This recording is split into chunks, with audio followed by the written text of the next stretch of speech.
Wheel ગાડી, 4 wheel ગાડી નાળા અથવા તો ગ્રામ્ય લેવલે પાણીની અંદર મહેરબાની કરીને અમે હાથ જોડીએ છીએ કે નહીં નાખતા.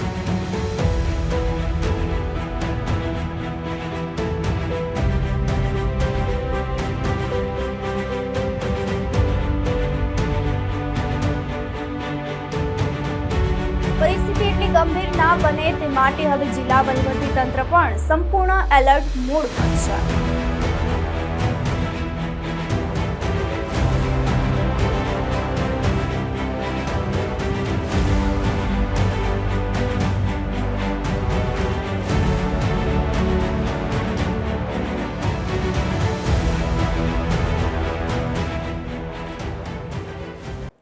ગુજરાતમાં વરસાદના નવા રાઉન્ડે તબાહી મચાવવાની શરૂઆત કરી દીધી છે. હવામાન વિભાગના રેડ એલર્ટ વચ્ચે આજે વહેલી સવારથી જ વડોદરા, સુરત, ખેડા, ભરૂચ, નર્મદા સહિતના અનેક જિલ્લામાં ધોધમાર વરસાદ વરસી રહ્યો છે.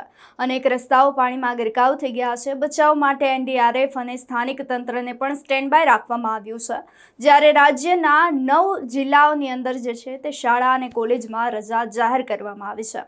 તો ચાલો જાણીએ રાજ્યભરના વરસાદની સ્થિતિ શું છે તેને લઈને વિગતે ચર્ચા કરીએ. નમસ્કાર, આપ જોઈ રહ્યા છો HD ન્યૂઝ અને હું છું આપની સાથે વલ્લરી વ્યાસ.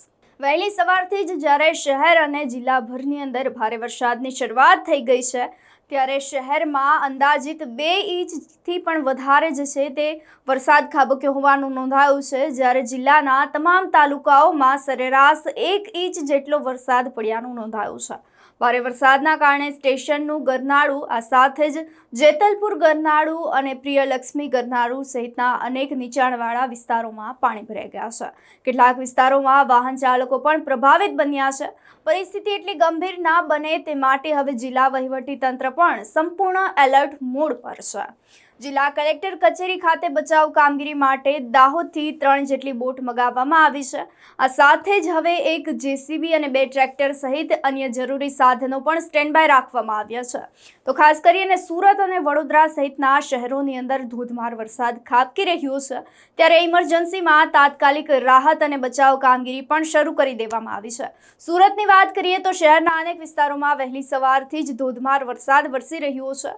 સૂર્યપુર ગરનાળામાં પાણી ભરાવા લાગતા વાહન ચાલકો ભારે મુશ્કેલીમાં મુકાઈ ગયા હતા. ગરનાળાથી લઈ અને પોદાર આર્કેટ સુધીના માર્ગ પર પાણી ફરી વળ્યું હતું તો રસ્તા નદીમાં ફેરવાઈ ગયા હતા તેવા દ્રશ્યો જે છે તે હાલ સામે આવી રહ્યા છે. અનેક રસ્તાઓએ પાણી ભરાઈ જતા ટ્રાફિક જામના દ્રશ્યો પણ સામે આવી રહ્યા છે. ખાડીપુરની શક્યતાને ધ્યાન પર રાખી અને NDRFની ટીમને પણ બોટ સાથે તૈનાત કરી દેવામાં આવી છે. તંત્ર સતત સ્થિતિ પર નજર રાખી રહ્યું છે.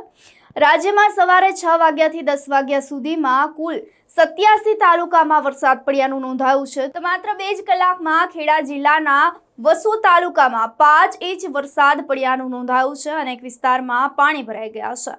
નર્મદા જિલ્લાના નસવાડી વિસ્તારમાં અશ્વિન નદીની વાત કરીએ તો એક યુવાન ફસાઈ જતા બચાવની કામગીરી હાથ ધરવામાં આવી હતી. તો ભરૂચ જિલ્લામાં પણ ભારે વરસાદના કારણે અનેક રસ્તાઓ પાણીમાં ગરકાવ થઈ ગયા છે.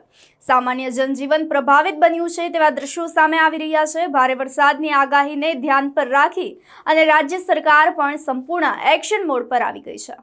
અમદાવાદ, વડોદરા, સુરત સહિતના 9 જેટલા શહેરોની અંદર જે છે તે શાળા અને કોલેજની અંદર રજા જાહેર કરવામાં આવી હતી જેથી કરીને વિદ્યાર્થીઓની સુરક્ષા સુનિશ્ચિત કરી શકાય. આ વચ્ચે હવે ગાંધીનગરમાં પણ રાહતના સમાચાર સામે આવી રહ્યા છે. કમિશનર ગૌરાંગ મકવાણાએ અધ્યક્ષતામાં જે છે તે હવે વેધર વોચ ગુપ્તની એક બેઠક આયોજિત કરી હતી. આ બેઠકમાં તેઓ તમામ વિભાગને બચાવ સાધનો, આ સાથે જ મેન પાવર અને ઇમરજન્સી ટીમ સાથે સંપૂર્ણ રીતે તૈનાત કરી દેવાનું પણ જે છે તે તેઓ દ્વારા સૂચન કરવામાં આવ્યું છે. સુરત અને દક્ષિણ ગુજરાતમાં ભારે વરસાદની આગાહીના પગલે રાજ્યના આરોગ્ય મંત્રી પ્રફુલભાઈ પાનસરિયા એ જાતે જઈ અને પોઈચા ખાતે ડિઝાસ્ટર મેનેજમેન્ટની કામગીરીનું સ્થળ નિરીક્ષણ કર્યું હતું.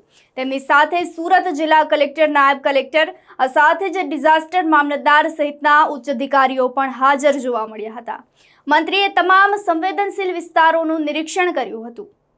તો કોઈ પણ આપાતકાલીન પરિસ્થિતિમાં નાગરિકોની સુરક્ષા માટે આ તમામ વિભાગોને સંપૂર્ણ સજ્જ રહેવા માટે પણ હવે મંત્રીએ આદેશ આપી દીધા છે.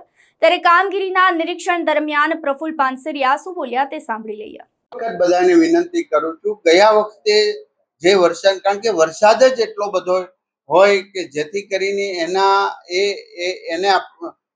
એને લોકો સુધી એક કંટ્રોલ થાય કે એ પ્રશાસનને પણ કંટ્રોલ થયા પહેલા એ વ્યક્તિ સેફ જગ્યાએ પહોંચે તો ચોક્કસ પ્રકારે એક પણ જાનહાની નહીં. કોઈ પણ ટુ વ્હીલ ગાડી, ફોર વ્હીલ ગાડી નાળા અથવા તો ગ્રામ્ય લેવલે પાણીની અંદર મહેરબાની કરીને અમે હાથ જોડીએ છીએ કે નહીં નાખતા, કારણ કે અગાઉના બનાવથી મેં પોતે જાતે કાર બહાર કાઢવા માટે સ્થળ પર હતો.